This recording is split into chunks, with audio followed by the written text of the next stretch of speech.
Hey everybody, thanks for watching the Arkansas Gun Guy. Today, a video I've been waiting a very long time to make.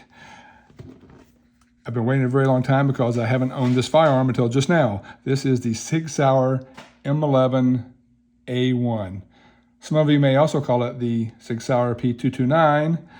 Some of you may even call it a P228 or just an M11.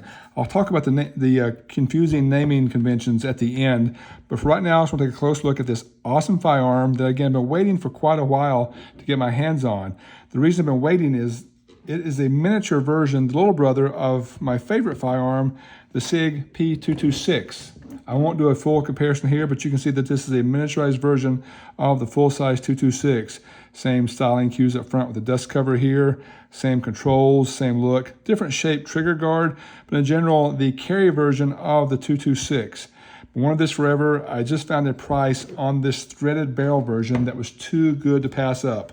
As a matter of fact, my local FFL, when I picked it up, said that the price was well below his cost. So I've already ordered a standard barrel to put in here. I will not run this with a suppressor. Just don't think I need to. And actually looking at it, I'll just start at the night sights up top here. It's got the standard 3-dot Sig light night sights set up on there. I'm not sure those are tall enough to put a can on there and use. Folks who have ran this tactical version, please let me know if you put a can on here, if you can use these sights. I'm assuming they're too low for a suppressor. So let me know. So again, this is a double action, single action firearm, chambered in 9mm. Boring specs on it. The standard barrel, which I've ordered, is a 3.9-inch barrel. I'm not sure on the threaded barrel length here, 4.1 maybe. Overall length is 7.1 inches long. Widthwise is 1.5 inches, about the same as the 226. Height, 5.4 inches. And weight is 29.6 ounces, just under 30 ounces. So again, it's a all metal gun. It has a hard-coated anodized alloy frame. It's got a stainless slide with nitro coating on there, and it has all the same internal coatings for corrosion resistance that the 226 Mark 25 has. These guys, the 226 and the 229 M11s, have passed rigorous military testing, going thousands of rounds without failures. So supposedly super reliable. I've never had a failure with my 226. I expect this guy to be just as reliable. I will definitely keep you guys posted. So looking front to back, I don't know the thread pitch on here. Again, I probably will not put a can on there. You'll see you have the dust cover here. You do not have a pick rail. The 226 did have a pick rail with the same design up front, but it has more room. I don't think there's room here for a pick rail. A little bit of texturing on the front of the trigger guard there in case you want that. Nice undercut here. Controls on the side, same as the 226 with your takedown lever here, your decocker here, the way that works, and I'll safety check for the internet police. Close-up look at a very heavily greased 229 magazine, 15-rounder.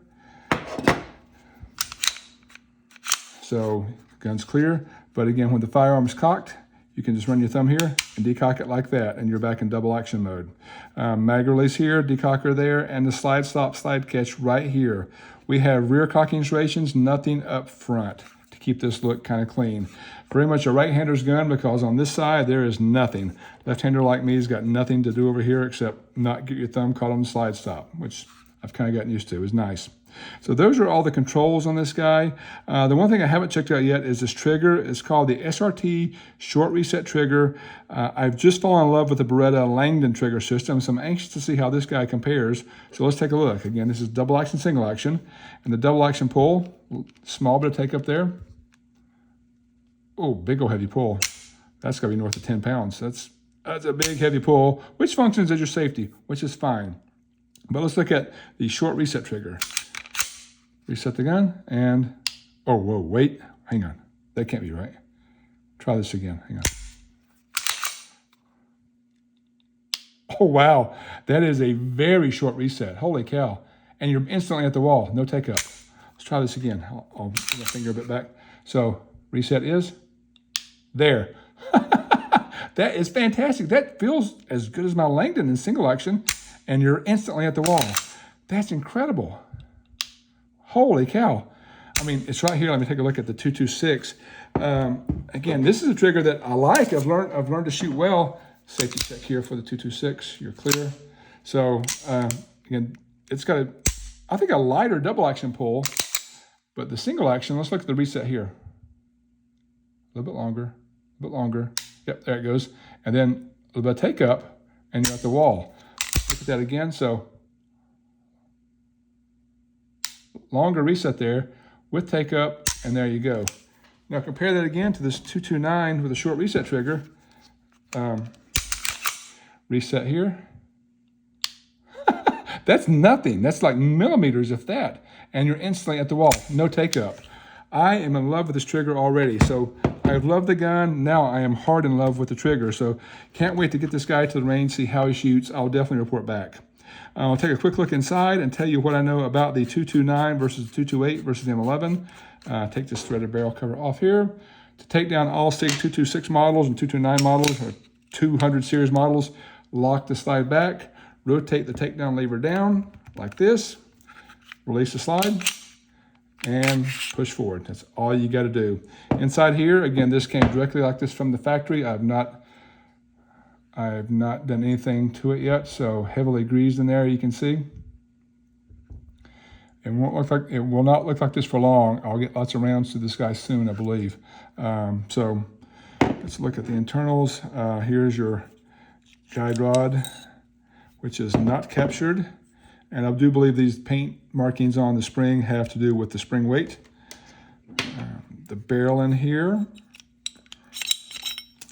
Let's look at the threaded barrel. Again, I've already ordered the 3.9-inch standard barrel to replace this. And there's a look at your feed ramp. And then inside the internals here, start at the back. So good looking slide inside there, nice workmanship. Again, nothing rough. It looks really nice. So that's a close-up look inside and out at the M11-A1.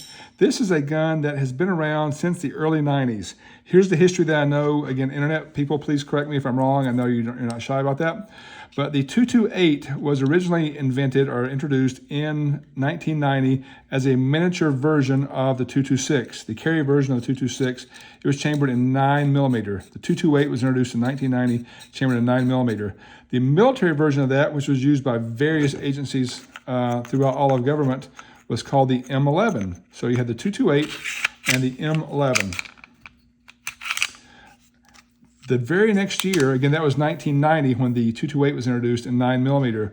The very next year, in 1991, Sig introduced the 229, chambered in both 40 Smith & Wesson and 357 Sig. It was a beefed up version of the 228.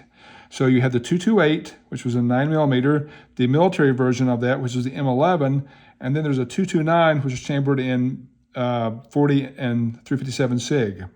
Eventually, they started making the 229 in 9mm as well, which meant the 228 had no reason to exist, so they killed the 228.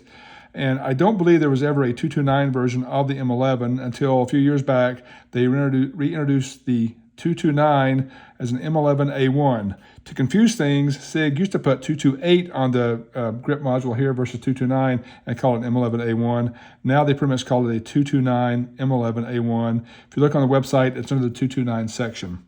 So that's everything that I know about it. As always, if you have experience with this gun, please share in the comments below. Anyone who's curious about the gun and wants to learn more about it, we'll read the comments and value your feedback. So thank you again for watching. If you haven't, please like and subscribe. It helps me grow my channel. And as always, thank you so very much for watching the Arkansas Gun Guy.